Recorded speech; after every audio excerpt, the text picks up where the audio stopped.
Good morning. अभी हम अध्ययन कर रहे हैं भारतीय संविधान का। इस सीरीज़ में पिछले वीडियो में हमने अध्ययन किया था राज्य के नीति निर्देशक तत्वों का।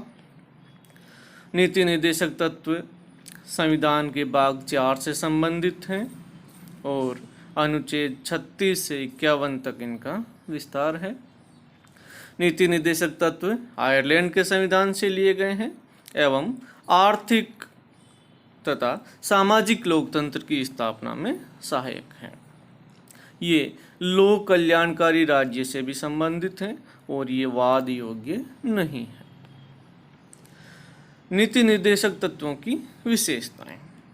नीति निर्देशक तत्व सामाजिक और आर्थिक लोकतंत्र को स्थापित करने में महत्वपूर्ण है।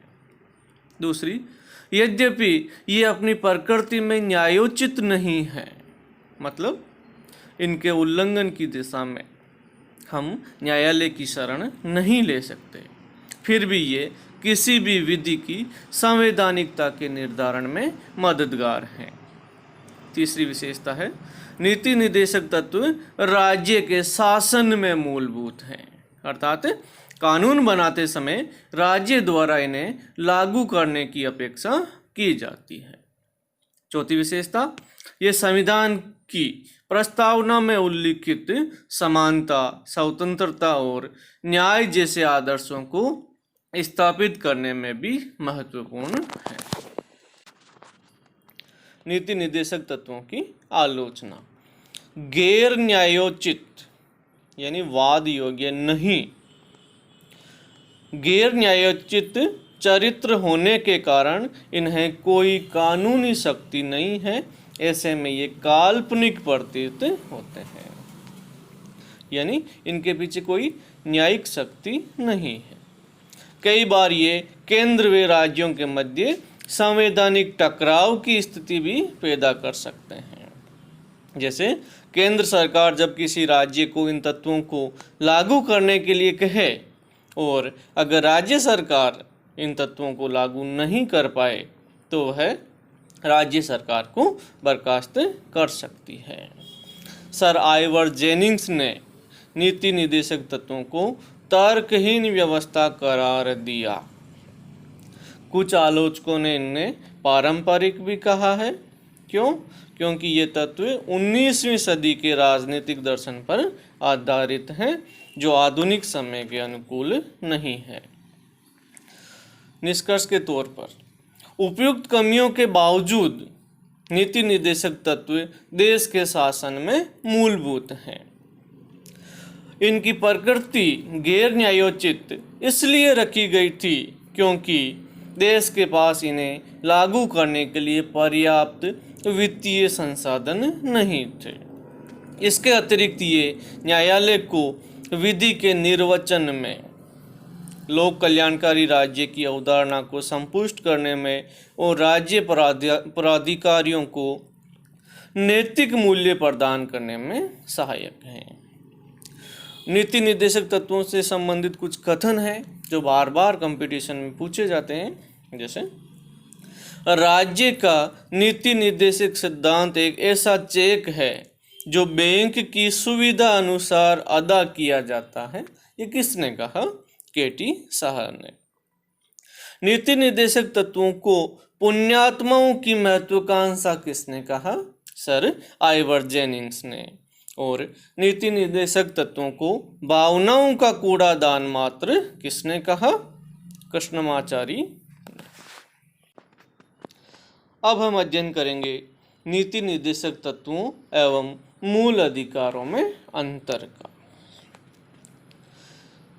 मौलिक अधिकारों को न्यायालय का संरक्षण प्राप्त है, यानी उनके अतिक्रमण पर नागरिक न्यायालय से प्रार्थना कर सकते हैं, लेकिन नीति निर्देशक तत्वों को न्यायालय का संरक्षण प्राप्त नहीं है, अतः नागरिक न्यायालय की शरण नहीं ले सकते। दूसरा, मौलिक अधिकार निलंबित किए जा सकते हैं, लेकिन नीति निर्देशक तत्व नहीं। तीसरा, मौलिक अधिकारों के अंतर्गत नागरिकों और राज्य हितों की विवेचना की गई है, लेकिन नीति निर्देशक तत्वों में नागरिकों के साथ संबंध के अलावा उनकी अंतर्राष्ट्रीय नीति की विवेचना भी की गई है। ध्यान हो अनुच्छेद 51। चौथा, मौलिक अधिकारों को पूरा करने के लिए राज्य को बाध्य किया जा सकता है, लेकिन नीति निर्देशक तत्वों के लिए नहीं। मौलिक अधिकार एवं नीति निर्देशक तत्व एक दूसरे के पूरक हैं। कैसे? मौलिक अधिकार राजनीतिक न्याय की स्थापना करते हैं, जबकि नीति निर्देशक तत्व सामाजिक तथा आर्थिक न्याय को बढ़ावा देते हैं। दोनों के पूरक होने से समग्र लोकतांत्रिक व्यवस्था को बढ़ावा मिल सकता है। मौलिक अधिकार व्यक्तिगत हितों पर बल देते हैं, अतः दोनों पूरक होकर व्यक्ति और समाज में संतुलित स्थापित कर सकते हैं। क्यों? क्योंकि नीति निर्देशक तत्व समाज के हितों पर बल देते हैं। मौलिक अधिकार बताता है कि नागरिकों को क्या दिया जा चुका है, जबकि नीति निर्देशक तत्व बताते हैं कि और क्या दिया जाना बाकी है।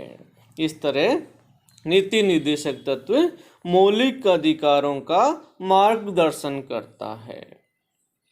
मिनर्वा मिल्स वाद में न्यायालय ने भाग 3 और भाग 4 को एक दूसरे का पूरक बताया है। मौलिक अधिकार और नीति निर्देशक तत्वों में संबंध किस प्रकार का हो, यह न्यायपालिका में भी विवाद का विषय रहा है। प्रारंभ में चंपकम दोराइजन बनाम मद्रास राज्यवाद 1951 में न्यायालय ने निर्णय दिया कि मौलिक अधिकार प्राथमिक है और नीति निर्देशक तत्व सहायक रूप में है, अतः मौलिक अधिकार सर्वोच्च है। आगे चलकर मिनर्वा मिल्स वाद में 1980 में न्यायालय ने मौलिक अधिकार एवं नीति निर्देशक तत्वों को एक दूसरे का पूरक कहा और इन्हें अलग अलग करके नहीं देखना चाहिए। तो आज हमने नीति निर्देशक तत्वों का अध्ययन किया। उम्मीद है ये वीडियो आपको अच्छा लगा होगा। Thank you very much.